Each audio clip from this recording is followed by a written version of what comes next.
जब भारतीय जनता पार्टी के पास बहुमत कम है उसके बाद भी उन्होंने तीसरा कैंडिडेट खड़ा किया।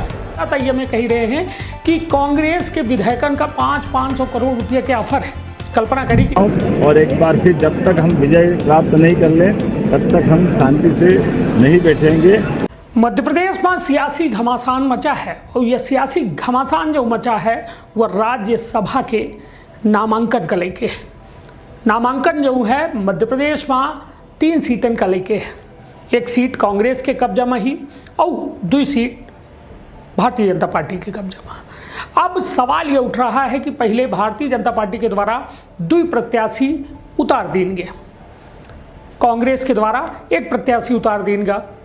अब भारतीय जनता पार्टी के द्वारा आखिरी में तीसरा प्रत्याशी की एंट्री कराई दी गई ही। अब कांग्रेस के जो धड़कन ही वो बढ़ गई, आरोप प्रत्यारोप के दौर शुरू हो गया है। और सबसे बड़ी बात कि का अपना पंचे यह जानी थे कि मध्य प्रदेश के राज्यसभा सीट के सियासी गणित का है। 230 विधानसभा सीटन में आखिर कितना वोट चाहिए एक राज्यसभा के उम्मीदवार का, पूरी खबर लेके आए हैं तो विधि क्षेत्र के ये पहल बघेली न्यूज चैनल में हम कनीश तिवारी अपना पंचन का सभी जन इनका प्रणाम करी थे। और अपना का भारतीय जनता पार्टी और कांग्रेस पार्टी के बड़े नेतन के बयानों सुनाऊ, लेकिन पहले यह समझ ली कि आखिरकार पूरा मामला क्या है। तो अपना बचक बता दें कि मध्य प्रदेश में राज्यसभा चुनाव का लेकर राजनीतिक सरगर्मी तेज हो गई। राज्यसभा के 3 सीटन में होने वाले चुनाव में भारतीय जनता पार्टी और कांग्रेस के बीच मुकाबला दिलचस्प हो जाने लगा है। भाजपा के द्वारा 2 सीट के अलावा तीसरी सीटों पर महेश केवट का उम्मीदवार बनाए के राजनीतिक समीकरण का नया मोड़ दे दी गया है, जबकि कांग्रेस के द्वारा अपन एकमात्र सीट बचावे खातिर मीनाक्षी नटराजन का मैदान में उतारा गया है। राज्यसभा चुनाव से पहले कांग्रेस खेमा में संभावित क्रॉस वोटिंग की चर्चा पार्टी के चिंता बढ़ा रही थी। राजनीतिक सूत्रन के अनुसार कांग्रेस के कुछ विधायक भाजपा के संपर्क में बताए जा रहे हैं, जौने में कांग्रेस के एकमात्र सीट पर खतरा मंडराए लाग है। हालांकि दावन के आधिकारिक पुष्टि अभी तक नहीं है। अपना का सियासी गणित बताई थी कि विधानसभा के वर्तमान आंकड़ा के अनुसार 230 सदस्यीय सदन में 228 विधायक मतदान के पात्र हुए। एक राज्यसभा सीट जीते खातिर 57 वोटन की आवश्यकता है। भाजपा के पास 164 विधायक है, जबकि कांग्रेस के पास 63 विधायक है। गणित के अनुसार भाजपा 2 सीट आसानी से जीत सकती थी, जबकि तीसरी सीट खातिर ओका अतिरिक्त समर्थन की आवश्यकता हुई। भाजपा नेतन के दावा है कि तीसरे उम्मीदवार का मैदान में उतारे के फैसला पूरी रणनीति के तहत लिया गया है। पार्टी तीसरी सीट का जीते कर ले के आश्वस्त है, वहीं कांग्रेस अपने विधायकन का एकजुट रखे खातिर जो है सक्रिय हो गई। पार्टी नेतृत्व लगातार विधायकन से संपर्क बनाए है और उनका एकजुट रखे के प्रयास किया जा रहा है। सूत्रन के अनुसार कांग्रेस अपने विधायकन का दूसरे राज्य में शिफ्ट करे के रणनीति पर विचार कर रही है, ताकि कोनो प्रकार के टूट फूट या क्रॉस वोटिंग की संभावना का रोका जा सके। दूसरी ओर भाजपा तीसरी सीट जीत के राज्यसभा में अपन ताकत बढ़ावे की कोशिश में जुटी है। 18 जून का होने वाले मतदान पर अब सबके निगाह टिकी है। यदि क्रॉस वोटिंग होती तो चुनावी नतीजा चौंकावे वाले हो सकते थे। मध्य प्रदेश के 3 सीट भाजपा के खाता में जाए की संभावना बन सका थी। लेकिन सबसे बड़ी बात है कि यह राज्यसभा के जो सियासी गणित है 230 विधानसभा सीटन के, तो अपना पंजीर का याद हुई कि 1 सीट में कांग्रेस के 1 सीट में सुप्रीम कोर्ट के निर्णय के बाद यह कह दीनगा कि वो राज्यसभा में मतदान नहीं कर सकता ही। दूसरा दतिया वाली सीट जो ही, दतिया सीट में राजेंद्र भारती के सदस्यता जो है अभी खतरा मंडराए रहा है, उनका वोट डाले के अधिकार राज्यसभा में नहीं है।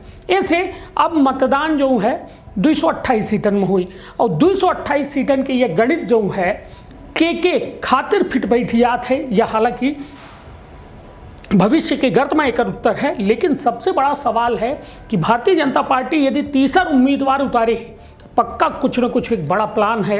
कहे कि हम अपना का अभी मध्य प्रदेश के मुख्यमंत्री डॉक्टर मोहन यादव के बयानों सुनाऊँ, वो एक थे बयान आऊ सुनाऊँ जो मध्य प्रदेश के कांग्रेस के प्रदेश अध्यक्ष जीतू पटवारी हैं, उन्हों के द्वारा बड़े गंभीर आरोप लगाए जा रहे हैं। और कुछ नेता तो ये में कह रहे हैं कि कांग्रेस के विधायकन का 500 करोड़ रुपये के ऑफर है। कल्पना करी कि राज्यसभा की सीट अब मध्य प्रदेश के सियासत के एक बड़ा जो है चर्चा के विषय बन गई ही। जो राज्यसभा लगभग तय हो रही कि भाई जेकर जितनी संख्या है, जेकर जितनी भागीदारी, ओकर उतनी हिस्सेदारी। लेकिन स्थिति यह हो गई ही कि अब भागीदारी हुई, लेकिन खतरा यह मंडराए रहा है कि जौनों एक सीटों भर ही वो छटक सकत है।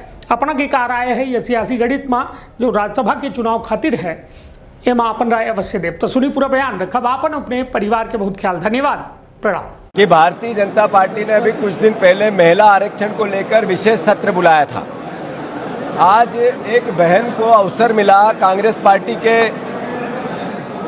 सिंबल पे कि महिलाओं की ताकत को, उनकी भागीदारी को, उनकी जिम्मेवारी को निभाने के लिए पार्टी के निर्णय को कांग्रेस के विधायकों ने बल दिया। तब भारतीय जनता पार्टी के पास बहुमत कम है, उसके बाद भी उन्होंने तीसरा कैंडिडेट खड़ा किया। तो उस सोच को कि ये महिलाओं के सशक्तिकरण की इनकी सोच को किस तरीके से खोखलापन था, राजनीति थी, देश को गुमराह करना था, वो एक आज स्पष्ट हुआ। दूसरा, देश के प्रधानमंत्री नरेंद्र मोदी ने देश को अभी कुछ दिन पहले आह्वान किया और 5 बातें कही जिससे रुपए का अवमूल्यन न हो, डॉलर के मुकाबले रुपया मजबूत हो, अर्थव्यवस्था सुधरे, देश संकट में, इसके लिए देश के सामने गुहार लगाई। एक तरफ देश संकट में आर्थिक रूप से इसकी गुहार है और दूसरी तरफ तीसरा कैंडिडेट खड़ा करेंगे, विधायकों की खरीद फरोख्त करेंगे, उनका लोकतंत्र की हत्या करेंगे। भारतीय जनता पार्टी का 2 चरित्र एक साथ सामने आया है। ये सामूहिक निर्णय बीजेपी ने लिया, केंद्रीय नेतृत्व से पूछ के लिया, बहुत मंथन के बाद लिया कि 10 विधायक कम है, उसके बाद भी हम तीसरा कैंडिडेट खड़ा करेंगे और कांग्रेस और अन्य निर्दलीय विधायकों का आर्थिक रूप से या अन्य तरीके से प्रलोभन देंगे या डराएंगे और फिर उनका वोट लेंगे। ये लोकतंत्र की हत्या का कुचक्र लगातार बीजेपी का तीसरा कैंडिडेट, तीसरी बार विधायकों की खरीद पर उसका प्रयास, ये भावना आपको समझना चाहिए। मैं फिर से बहुत हाथ जोड़कर विनम्र प्रार्थना करता हूं मध्य प्रदेश की जनता से, कांग्रेस पार्टी 500% अपने प्रत्याशी को राज्यसभा भेजेगी, पर इनका असली चेहरा जनता के बीच में आया है। मैं मानता हूं आपको समझना पड़ेगा कि देश की बदलती हुई परिस्थितियां, आर्थिक स्थिति, राजनीतिक स्थिति और राहुल गांधी के प्रति जन भावनाओं का एक तरह से सहयोग, उनको आशीर्वाद, ये लगातार परिवर्तित होता जा रहा है देश में। हम दृढ़ता से चुनाव लड़ेंगे, दृढ़ता से चुनाव जीतेंगे, आश्चर्यजनक परिणाम आएंगे जो भारतीय जनता पार्टी को सबक सिखाएंगे, इनकी बुद्धि को ठिकाने लगाएंगे। आज भारतीय जनता पार्टी के तीसरे प्रत्याशी के रूप में हमारे पार्लियामेंट्री बोर्ड द्वारा राज्यसभा के नाम निर्देशन पत्र में महेश केवट जी द्वारा फॉर्म का जमा कराया गया। मुझे इस बात का संतोष भी है कि हमारी पार्टी ने अपनी गौरवशाली परंपरा के अनुसार फिर एक बार तीसरा प्रत्याशी भी डाल करके भविष्य में हम अपनी तीनों इस राज्यसभा की सीट के निर्वाचन में निर्वाचित होकर रहेंगे। इस संकल्प के साथ आज के इस खासकर मतदान 18 तारीख को है, लेकिन नाम निर्देशन पत्र की आज आखिरी तारीख है।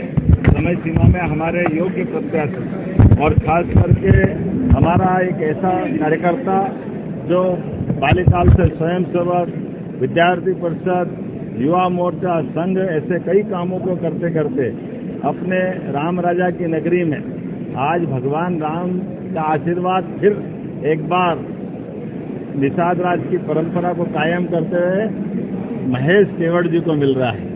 भगवान राम के राम राज्य का स्मरण कराते हुए सभी वर्गों की समानता के लिए सबका साथ, सबका विकास, सबका विश्वास, सबका प्रयास, यशस्वी प्रधानमंत्री और हमारी पार्टी केवल कहती नहीं है, करके दिखाती है। हमें अत्यंत आनंद है हमारे अपने एक ऐसे वर्ग का जिसका लोकसभा, विधानसभा में कहीं इधर हमारे समाज का माझी, मल्ला, रेकवार, इस प्रकार के केवट इस समाज का प्रतिनिधित्व की कमी थी। मुझे इस बात का भरोसा है भारतीय जनता पार्टी ने सीधे उच्च सदन में प्रतिनिधित्व देकर के हमारी सब वर्गों के प्रति जो प्रतिबद्धता है वो उसका शंखनाद है। हम पूरा प्रयास करेंगे। निश्चित रूप से लोकतंत्र में विजय होना ये हर एक पार्टी की इच्छा होती है। मुझे पूरा भरोसा भारतीय जनता पार्टी अपने तीसरे प्रत्याशी को भी विजय मार्ग पर लेके चलेगी। मेरी अपनी ओर से इस अवसर पर माननीय अध्यक्ष जी श्रीमान हेमंत खंडेलवाल जी, हमारे पूर्व अध्यक्ष श्रीमान राकेश सिंह जी, पूर्व अध्यक्ष वीडी शर्मा जी, हमारे प्रभारी डॉक्टर महेंद्र सिंह जी, हमारे वरिष्ठ नेता माननीय कैलाश जी, इस अवसर पर दोनों डिप्टी सीएम और सारे के सारे सांसद विधायक सब पूरी पार्टी इस ताकत के साथ लगी है। मैं अपनी ओर से सबका आभार भी मानता हूं और एक बार फिर जब तक हम विजय प्राप्त नहीं कर लें तब तक हम शांति से नहीं बैठेंगे, क्योंकि निर्वाचन में जनता का विश्वास इसमें इनडायरेक्ट मिलता है, लेकिन निर्वाचित जनप्रतिनिधियों का आशीर्वाद चाहिए रहता है। इसलिए क्या कांग्रेस क्या बीजेपी, हमारा प्रत्याशी सभी से वोटों की अपील करेगा। एक बार फिर आज के अवसर पर हम इनके निर्देशन पत्र जमा कराने के बाद हम सब बधाई देते हैं। बहुत धन्यवाद। कापना संतान के सुख से वंचित है। अब बहने संपर्क करी विंध्य क्षेत्र के विख्यात पहिल टेस्ट ट्यूब बेबी सेंटर से। महिला से संबंधित कोनो गंभीर समस्या के खातिर संपर्क करी प्रतिदिन पुराना तीर्थ मेमोरियल अस्पताल कुटेही रीवा। संपर्क कर सके थे 8821000416 पर या 076623524551 पर।